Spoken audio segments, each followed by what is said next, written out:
So we use for single sign-on, we use clever.com. Do you use clever.com? Uh-huh. Oh, you Mhm. do. Oh, We do. I can't sell it to you then.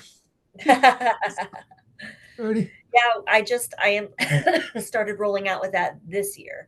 We used it last year, but the only reason I used it was to so we use I don't know what your SIS is, if you use Uh, Blackbaud or we RenWeb. use Fax Renweb. Okay, that's what we are now. We used to be Blackbaud, but we're Fax RenWeb now, I past know Blackboard couple of too years. well.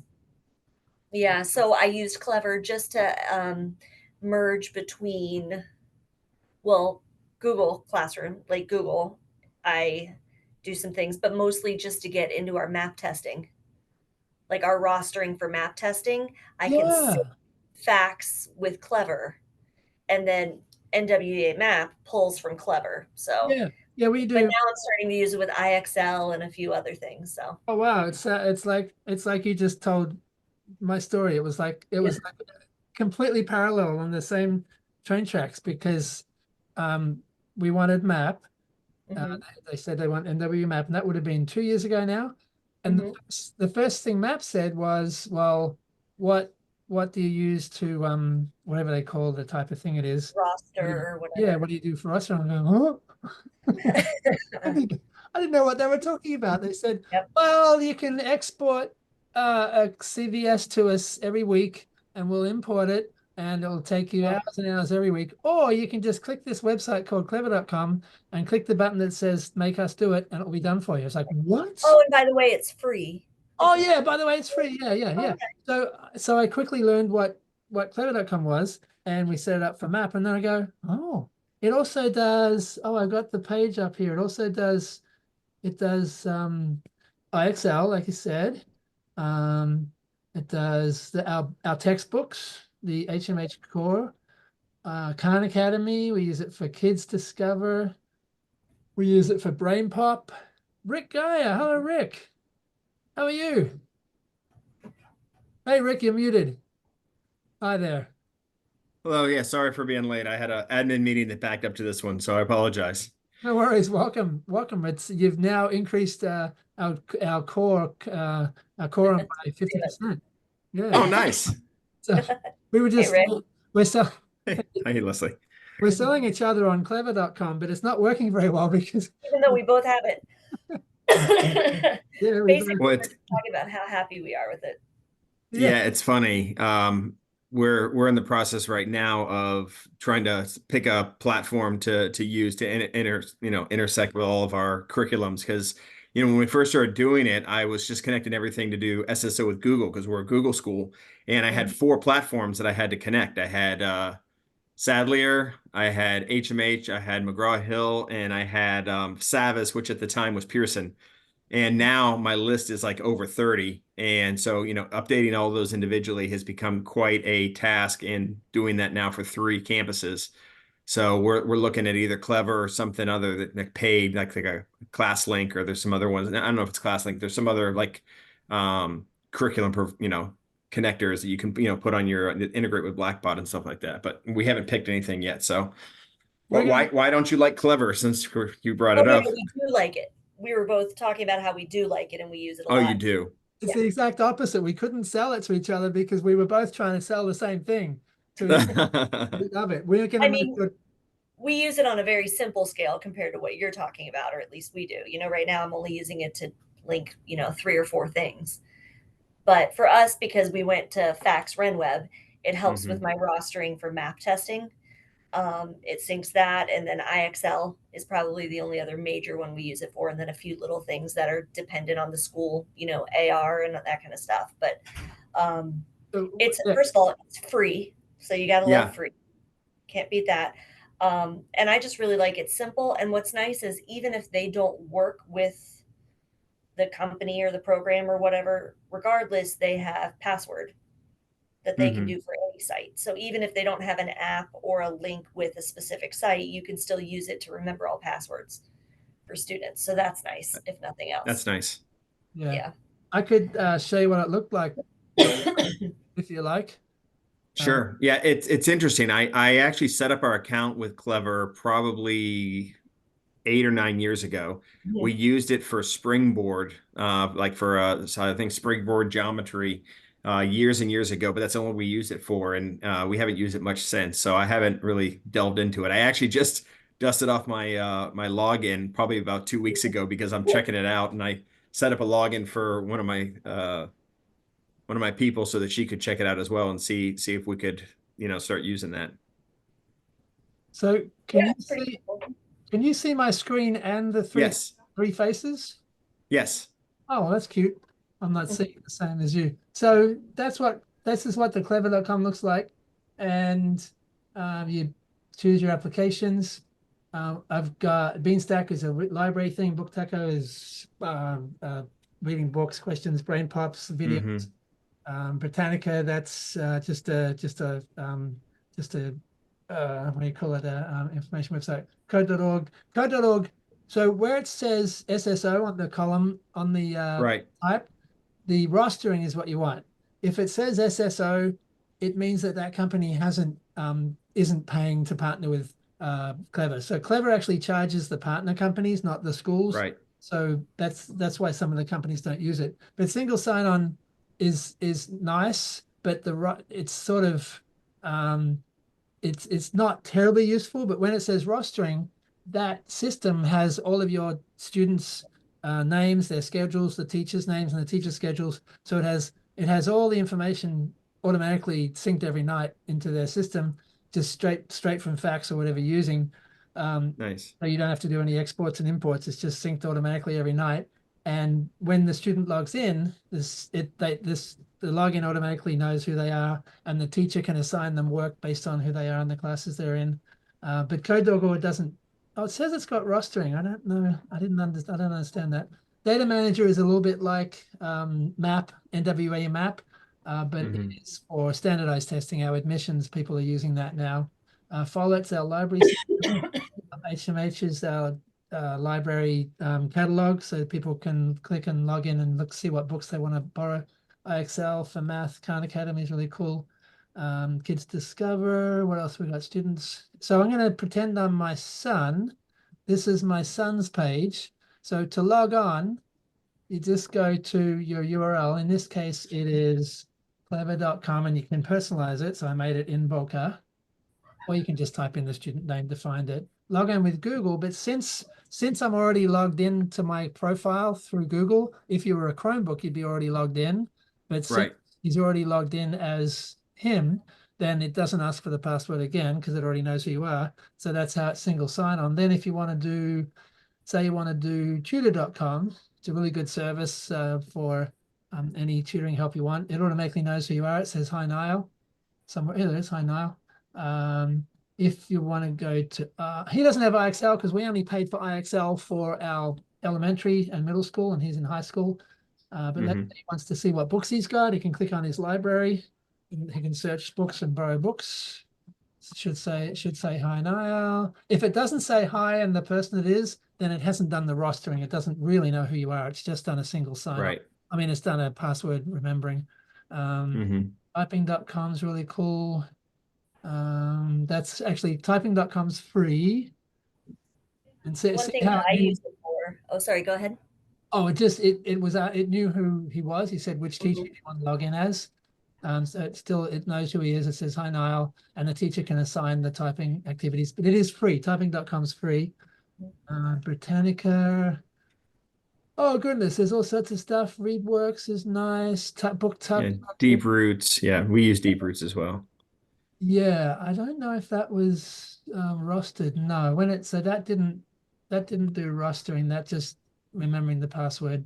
But it's still nice to have it all centralized. But I tell you, clever.com, it's just without a doubt the way to go. It's one thing I've been excited about using it is in the lower school in my kindergarten through second grades. I set all their Chromebooks to kiosk mode, and I have it go like when you open up the Chromebooks, they actually use the Clever QR codes as students when they're using it to scan in. And then it just takes them right to the Clever page. So they don't even have to remember their Google login or anything. Oh, nice. Yeah, our librarian discovered that. She's got all the cards, and the student comes in and picks up their card and puts it in front of the camera. and logs them in. And that's for the iPads. She does that for the iPads. So you can do that. Okay.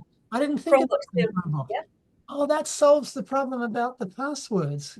Because I, Because like our third through fifth, we obviously want them to learn their passwords and log in properly and all, but the little ones, but yet we still want their accounts to be individualized. So instead of the teacher having to go back there and log every student in, she can hand them their card, they sit, they scan. Or if like, so because we don't have full one-to-one in kindergarten through second, I have a couple of mobile carts for, Mhm. so I probably have 60 devices for kindergarten through second.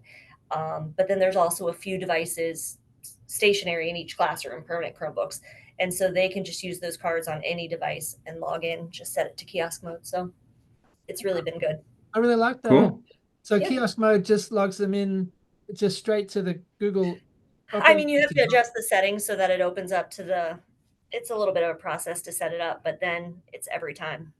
I Right. like that idea. That was my major question because everybody's got the same password in grades K through 5, and it's a nightmare. What we're training our students, in my opinion, is horrendous to all have the same password for Yeah. security.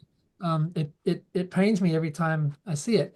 And that solves the problem because you say, okay, if you're grade 3 to 12, make sure you got a secure password. If you're not, then you don't have a password. Like better to have no password rather than teaching them to have the password 123 or something like that. I like Right. Yeah. And then what we can do is we give the actual Google password. Like they all have their own individual passwords. Obviously, we give it to the parents. So when they're at home, the parent can go to clever.com and sign in using Google, and they can use their child's Google login to access their school Clever account. And then they have access to everything. So then the parent only has to have the one password to get to whatever. Oh, that's nice. Yeah, I find I yeah. see Rick's brain moving. I feel like you're thinking something. And No, I was just saying we're similar. We do we have a pattern password that we set for students in K through 5, and then we don't allow them to change it in K through 5. So it's not not all the same password, but it's a pattern that is that our staff is aware of. Plus, we have a Google spreadsheet. Like once we set it, we share a Google spreadsheet with the teachers so that they always are aware of what those passwords are.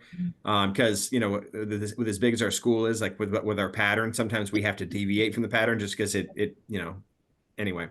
So that's how we do that. And then when they get to 6th grade, we enforce stronger passwords and they get to change it and kind of make it whatever they want to make it. We don't really care what it is at that point moving forward. But I won't that's tell you actually what my interesting, kid's Leslie, password what you're is. doing.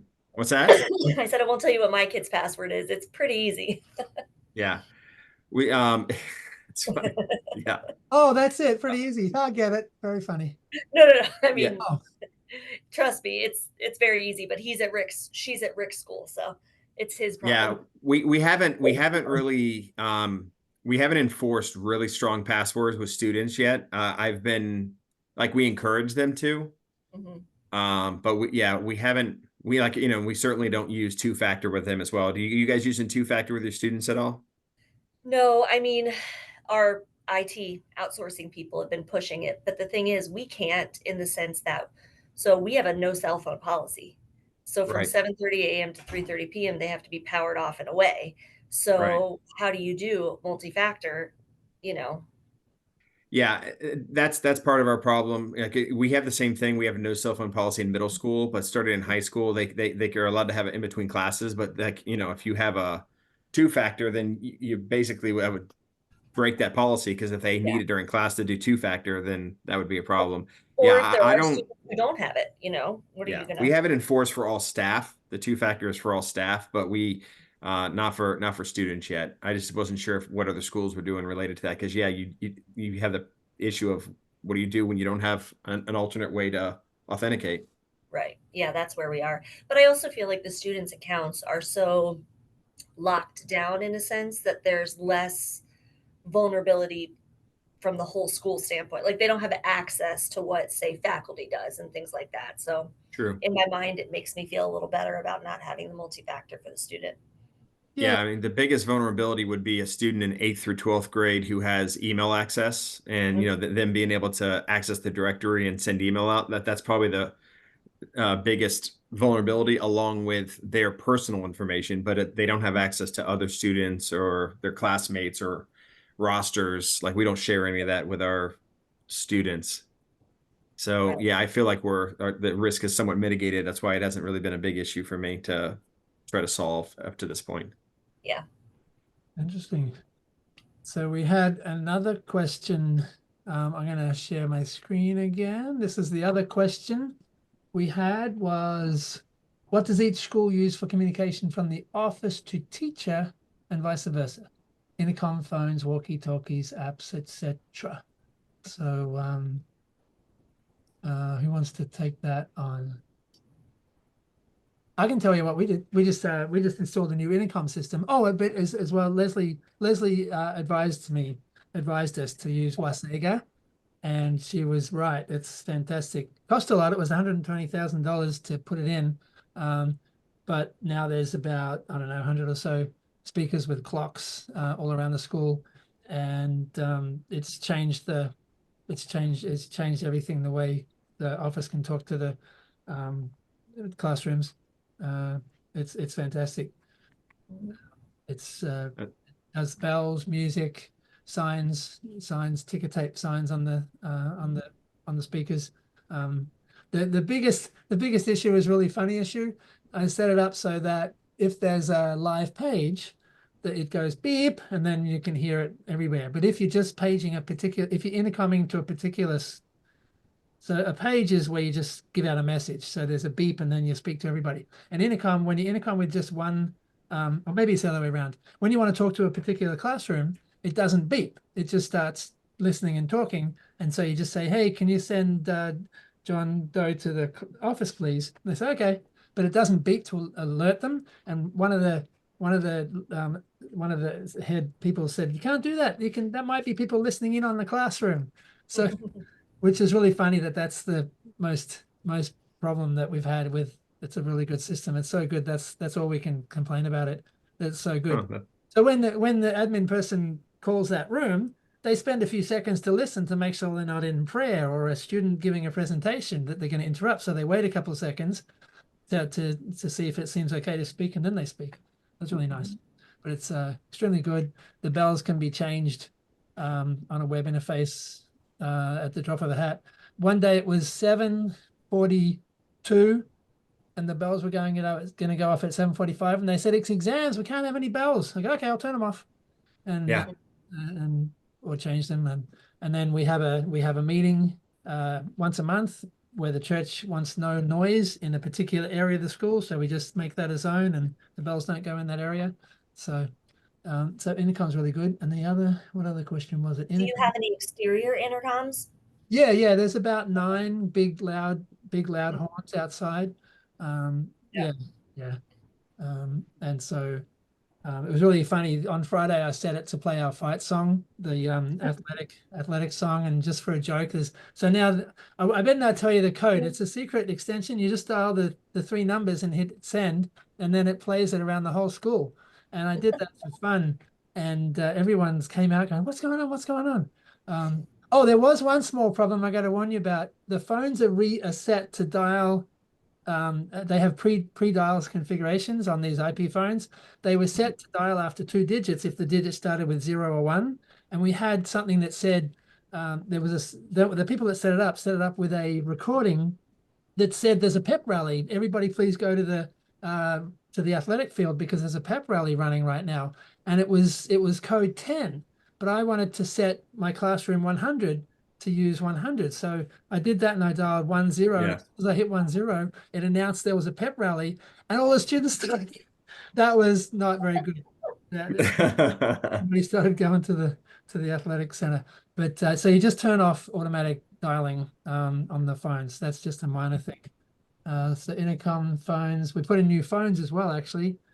So we got new IP phones, but that's only for the officers, not the teachers. The teachers don't have an IP phone, but all they have to do is push the button on their intercom and it dials one of the office people automatically. So it's, in a way, they've got direct communication with the office. The walkie-talkies are only used by the administrators and the maintenance people. So all the principals have walkie-talkies. Apps, we use WhatsApp for our teachers to send messages to each other.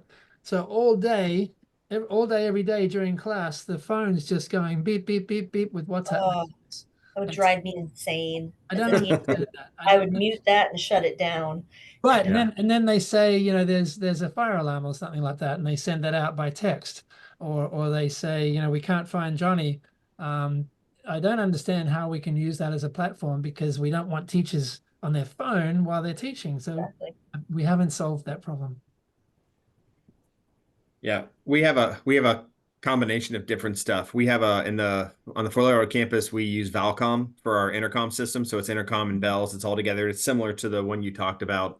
You know, I can log in, I can change the schedule, I can turn the bells off, and change room configurations. The only challenge I have with that system is that we have a blend of like new and old Valcom.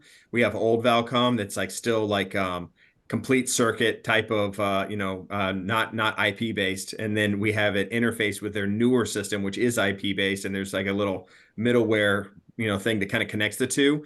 But in that, it kind of creates a little bit of a delay when it's communicating between the two systems. So it's like you don't notice it because where we have the IP based system is in like one building, and then like the old copper system is in another building.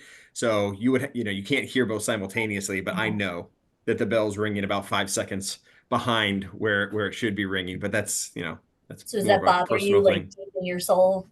It just Well, gets actually, what it causes is it actually causes the bell to stutter. So it doesn't just do like a beep. It's supposed to be a continual tone. It just goes beep, and it goes beep, beep, beep. It does a little stutter at the beginning.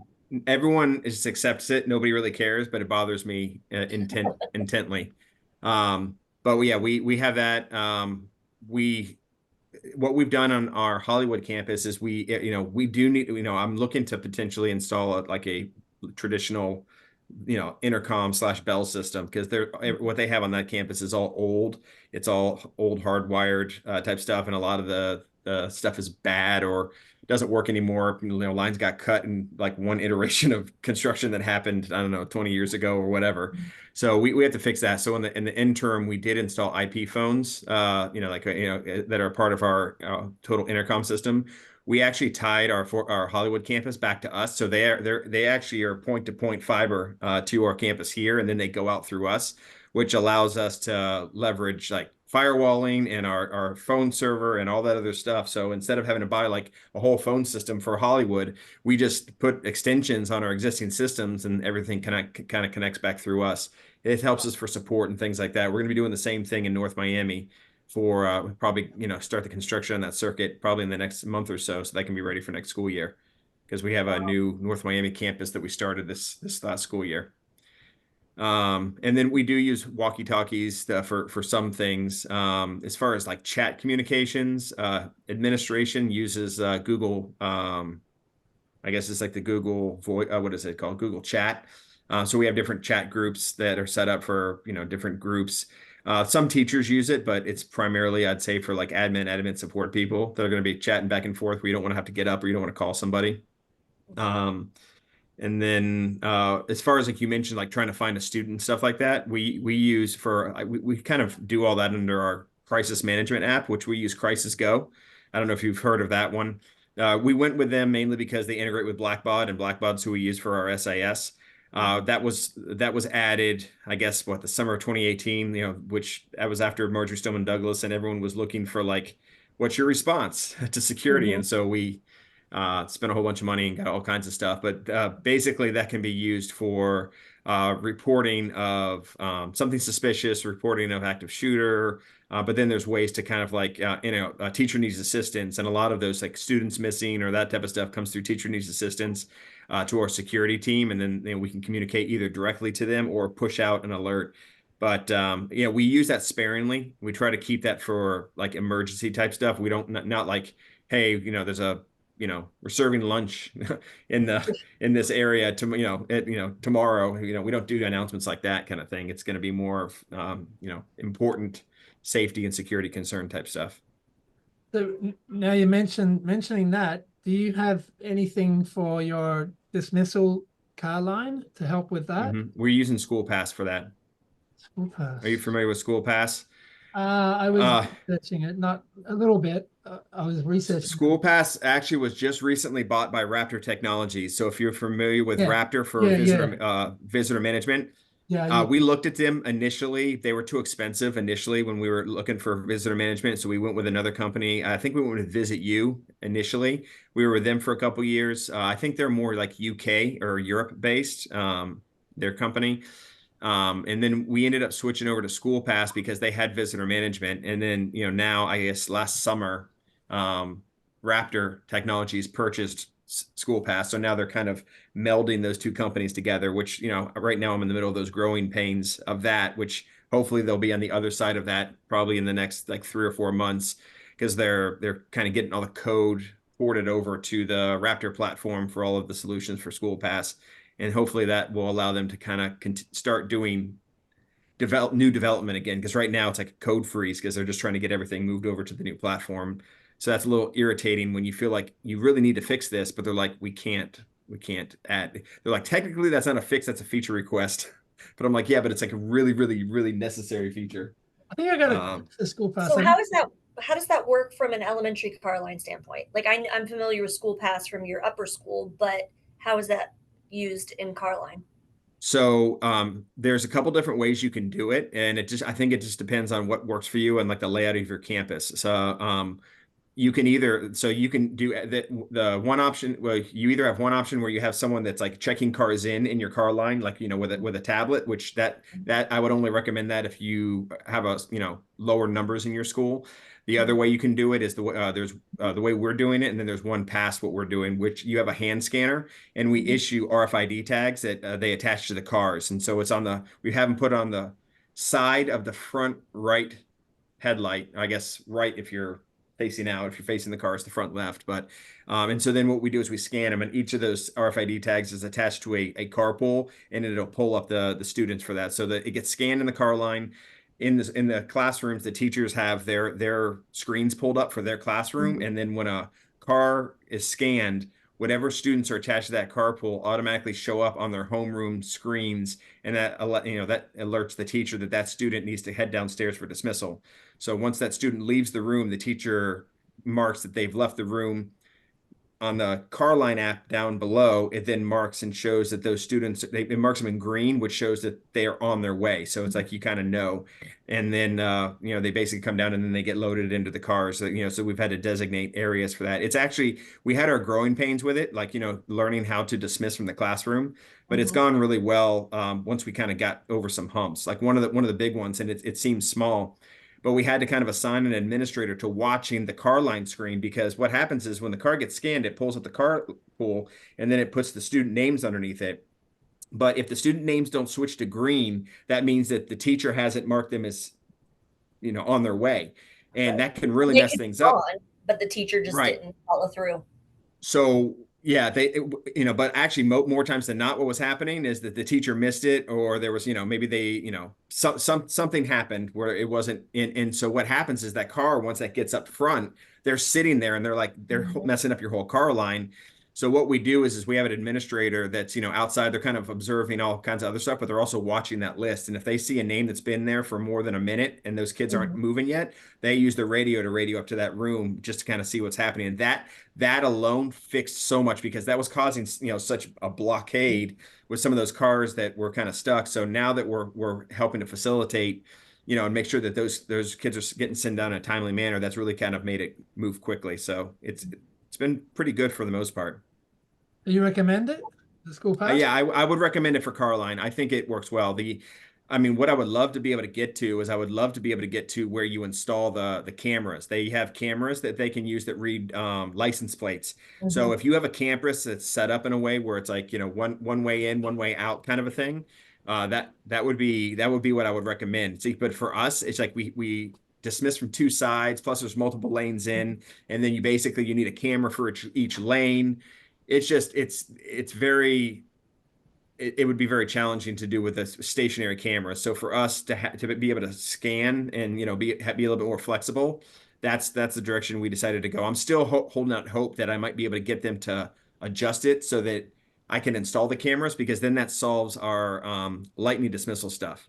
So we have a couple brave souls who they don't mind being outside when it's lightning, except when it's like really bad. And when it's really bad, they're like, how do you ask someone to go stand out in the middle of the parking lot Yeah. You We've know, had to actually stop car line, yeah, or it's going to go really slow because we're going to go one at a time from one location and we're not calling until closer. You know, right. it gets a little scary.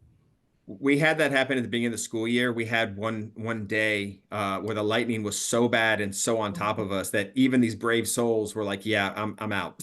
Hmm. So we had to put them basically at the edge of the overhang is where they were, which is basically right where the we normally load. So it slowed it down to a crawl. But if you have those stationary cameras set up where it's just reading, the cars as they come into the line, that solves the problem. But it would need to be something where they were stationary and it worked, all the time. And so the way we stack things up and the number of vehicles we see, it wasn't going to work for us right now. But I'm holding on hope that one day I can get to those because I think that would be good because we do have some parents complain about having to put the sticker on their cars. So is it a So is it a barcode that has to be scanned by a hand scanner, or is it a radio RF? Oh, there it is. Oh, there it there it is. is. Yep. So it's not So not RF. Like you have to have someone scan it it. is. So I don't know if you can see the detail on the back. Yeah, I It's can. Hmm. got that. Yeah. So it is RFID. And so it actually, you have a distance of, I've scanned as far as probably 15 feet away. It is directional. You have this little kind of, think of like a price scanner tool at Hmm. like a price scanner tool that you Bluetooth attach to a device of some kind, whether it be an iPad or, a phone or something that's running the application. And so the scanner is just a Bluetooth attachment, that is, reading the barcode and then pulling up that account and Oh, everything so you else. do need a human operating that Yeah. scanner. Yeah, with the hand scanners, yes, you do. You couldn't do it like a And I, highway with the towers and the scanner on a. You could, but like I said, it needs to be installed in a way. You either need one camera per drive lane, for when mm, they enter your campus and exit your campus to check them on and check them off. And that's our problem because we're such a large campus with the number of different ways into the car line. mm, It was going to be cost prohibitive to try to get that done in a way where with covering all the drive lanes on and off the property. So we went with the hand scanners. Like I said, depending on your campus setup and your layout, you might be able to set it up with the cameras, the stationary cameras that are mounted like you do like with SunPass and that kind of stuff. mm. It just wasn't gonna. It wasn't gonna. I'll tell you the problem. Honestly, trying to get them to, like I think it was, we didn't really kind of solidify our plan internally until after we kind of started with it. It's kind of like, how far out does that person need to stay and Mhm. to scan the cars so that they have enough time to get from their classroom down, and like making all those decisions on a finite thing to like have the trench and have the cable, like the pole and the camera. It's like you can't really be like off. Yeah, and that Like can if you're change, wrong, it's a very expensive, thing to move at that point. So it and was a that lot can easier change to, from year to year. So, right. And so it was a lot easier to start with the hand scanners. I think, where I'm at now, I think we're in like year 2 with this. Maybe by next year, I might talk to my elementary team about potentially mounting it and making it stationary. Because then what that does is now we don't have to issue stickers and we don't have to have people out there, but we need to be able to identify like what is the optimal spot to make that happen. But yeah, so it seems to work really well. I have one more like AP elementary thing going on in my mind. So, what do you do for emergency pickups or people who don't have the sticker? Is there something within the app? Say you've got a So last minute change and you're giving approval for the aunt who's in town to come pick up. How So does yeah, so that can happen two different. Well, we have we have two different ways to do that. Um, so there's okay, so yeah, you have two scenarios. You have like, let's say it's the grandma who lives in another state who's in town and she wants to go pick up the kids because she's going to go take them for a play date. That's Mhm. not like a normal thing. In that situation, the parent can just go on to the school pass app and they can add an additional driver. So Okay. all they do is, and they can do that pretty much at any time. They go in, they add in grandma, his name. Now grandma goes through, and what we do is we have someone, the person who's doing the scanner, we gave them like these, basically these, think just these big red cards, and we basically call it a red tag. If someone comes through and they don't have the little sticker, we red tag them, and then when they get up front, we actually put them into a separate line so that we don't hold up the main line. And we have someone standing there that like checks their ID and then make sure that they're on the pickup list, and then they call that kid down. So that's kind of how we handle those one-off situations. You know, we've had it also in the past where like, hey, my car's in the shop and you know that my sticker's on that. This is my rental car. So, you know, even though it's a parent we know, we still red tag them, send them that way just so we can follow our process. The other option is like my sister is at the school, you know, and so you know, maybe one day I want my kids to go home with my sister because they're going to have a play date or something like that. Because they're another family, I can just in my parent app, I can change my kids carpool and say, hey, today my kids are going home with the lineman carpool. That's my sister's last name. And so when they scan the tag for my sister's car, it would pull up her kids and pull up my kids, and they would all be sent down for dismissal. So that's already built into that. So if there's an existing family or like, you know, or maybe they, you know, your kid carpools every Friday with the same family, you could set that up on a recurring schedule. And then that way, when that carpool tag gets scanned, it calls down those people. So that's kind of how they handle those types of situations. I'm sold on that. I'm gonna we looked at it for a couple of months and then we said, it's too much trouble and we couldn't use Wi-Fi outside. We had all sorts of reasons. How much money do you think you got you got invested in the whole system? A pretty good amount. So we also expanded school pass. We're also doing period attendance this year in the classrooms for our upper school. So basically we mounted tablets in each classroom, and on the back of every student badge we have a QR code. Wow. I don't know, there you go. So when My they walk into daughter class, hates it. She hates it with a passion. why? Because it's accurate? No, because the teachers, when you come late with the tardy pass, they don't want you to scan in because they don't want to have to go in and change it. So they're like, we'll take care of it later. She had 3 unexcused absences. It was going to get like a Saturday 4-hour detention Yeah, because the that's teachers didn't irritating change to it. me because that's so just to be clear, that's not a problem with the technology. It's the The problem with people's the teachers. use of the technology, I won't which use is names. always our problem, right? It's always our problem is getting people to use it the way it's intended to be used.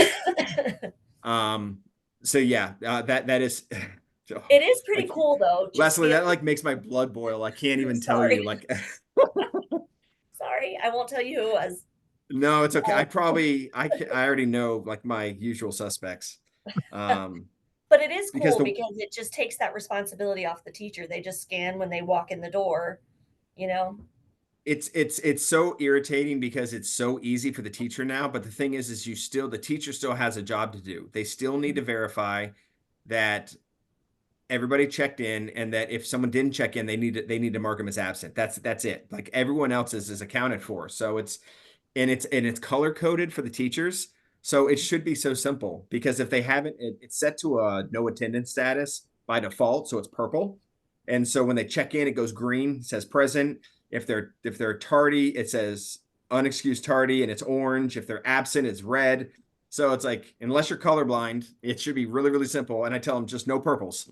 If you see a purple, it either means that they didn't scan in and they're sitting in the seat, and then you need to like just. So our policy is if you sat down and you didn't scan in, then you're just tardy. Like in order to be present, you need to scan in and be in your seat instead of having to create like another infraction or thing for like, oh, I was in class but didn't scan in. No, that's tardy.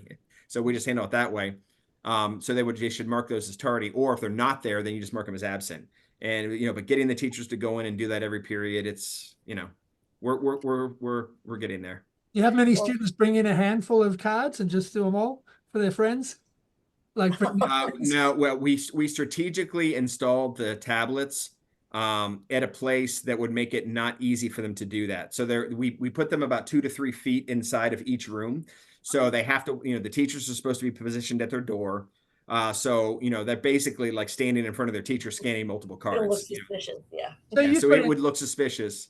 so you installed like say 50 tablets, half a dozen scanners, the software, Right? all the Yeah. RFID tags. You're talking close to the best part of 100 grand, or Oh no? yeah. Well, the period attendance thing this summer, hardware wise, yeah, was about, I want to say it was about 50 grand in hardware. And then, another 30 or so no, not quite 30, 18 in software. But that 18 that's year to year. but there's some features about it that we really like. I will say it is definitely holding students more accountable. It is redeeming some of the contact hours in the classroom because we know where students are, and it also has a hall pass feature. So like when a student wants to leave the room and they're going to the bathroom, they scan their badge, they select their reason. Okay, I'm going to the bathroom, going to the locker, and then when they come back in, they have to scan back in, so it tracks their time out of class. So now, from an administrative standpoint, we can run reports and see, because like you never know that student, because the teachers don't necessarily, especially in upper school, you have a different teacher every period. How do you know if a student is leaving class every single period? You might know, oh, he leaves my class every single day. You don't know. He's leaving every single class every single day for 5 to 10 minutes, and it's a lot of contact hours that are being missed. Now we're able to identify that. You can also start to notice a trend of like, hey, this boy and girl, they sign out of class at the same time every single day. or on some sort of a pattern, or and also you can filter anything over 5 minutes. It gets highlighted in red, so it really draws your eye to it, so you can kind of start to follow up and see, do I need to follow up with a teacher who's letting kids out too much, or do I need to follow up with an individual student that has a proclivity for missing class a lot. So the tools have been really helpful. I'd say I would, if I would, my while I wholeheartedly support and promote the car line dismissal solution from School Pass, I would tell you, being completely transparent, I would hold off on the period attendance if that was something you were considering, mainly because that's the part that there needs to be some further development on. I feel like they have the bones of a really good product, but like in order for it to be a complete solution, there's some things that are missing, at least from the administrative and the management of that data. And right now, like I said, I'm not able to get them to make those changes because of the code freeze and everything else. Once they build in those extra features, I'll be like, oh yeah, this is awesome. But if it's something you're considering, I would tell you to hold off until they're able to add a couple extra things. But See, I mean, we're so small in comparison, and our upper school, for example, is really just the one main hallway besides science lab, STEM lab, that kind of thing. So from the attendance thing, it's pretty obvious if somebody's wandering the hallways and things like that. However, I do like, because right now we actually have gotten to that point where we've identified some of the issues of the same kids going out every class and all that type of thing. So they're signing in and out. So it would be neat if there was a way to just scan that, because we've got barcodes and QR codes on all their IDs and everything for their access cards. But I wouldn't want to do necessarily the whole school pass platform right. just for that. Like it'd be neat if there was a simpler software just to track that. But I might Well, research that.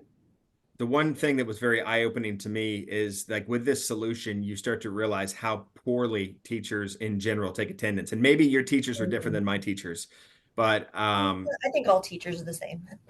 I don't know your staff, and I didn't want to put something on that they don't deserve. But like for us, with the students checking themselves in, it really exposes teachers that are, like I think that because I don't know how the grade book works in FACS, sorry, the attendance grade book, but in Blackbaud, students are assumed present unless you mark them as either tardy or absent. So you could have a grade book or a attendance grade book that looks like everybody was present, but like that's the default essentially. All the teacher does says, yes, I took attendance, and everyone's there. And so now you're kind of realizing you're seeing a lot more of the inconsistencies because you have the students that are checking in, and so it's a lot more obvious when teachers are not doing their job properly. So Always really I think, yeah, overall, I think our attendance is getting more accurate, but we've got a ways to go. We got a ways to go to I feel like that's in a real good spot. So My son was absent one day, and I said, "Well, you were absent, you were sick, but look, you made it. It's a history class." yeah, Yeah, so I get that. Hey, shall we do you have any other questions, discussion points for today, or should we make some for our next visit? Make a date for next. Let's make a date for another one maybe before the SUP 2024. sure. I think Yeah, it's, that would be great. I'd be open to that for sure. which is it January or February, the next Schools United? I think it's, So Schools United is February 16th, I believe, if I'm not mistaken. Yes, February 16th. so we could do, let's see, what would be a good day? If we did one more before then,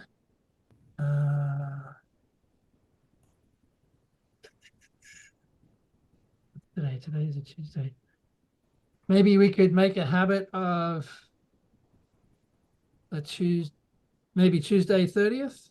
Hang on, you said it's the 23rd, Schools United? No, February 16th is Schools United. Oh yeah, I see. It's even on my calendar. How about, yeah, we could do maybe January 30, 2 o'clock, same thing. I will not be available that time, but don't plan it around me. I'll be, we have our eighth grade goes on a Bahamas missions trip, and I'm going with them this year. It's my What about- first time going. How about February So 6th? I'll be out, so I could do the weekend before, or I could do the weekend the week at, or the Tuesday before or after. But like I said, if that doesn't work for you, please don't plan it Yeah. around me. I could just connect with you guys on. Oh, we're just making one up now. So February Yeah. 6th, February We're doing our map testing the week of the 30th anyway, so I'd prefer not to do it that week. first Tuesday in February. Sure. Let's do that so February the 6th, same time, 2 p.m. Yeah, that would work for me. Works. Yeah. It doesn't work for everybody else because they didn't make it. Hands up. Well, it's a rough time of year. Yeah. Yeah. If you're not here, You probably have a lot of schools that are already off right now.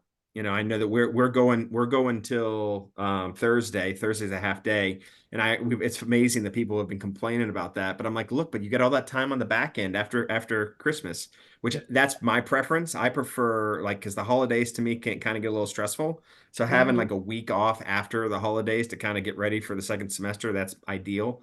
Last year we came back on like the second, and that was brutal. I felt like I had no break, but anyway, yeah, everyone has their own preference.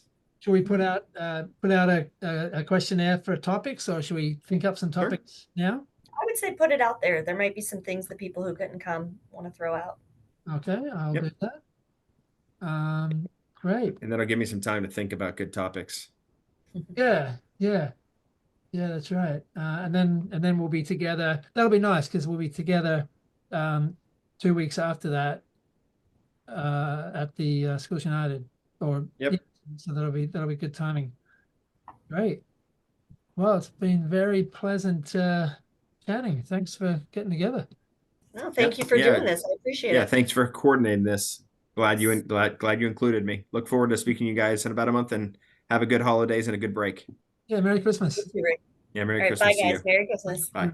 Christmas.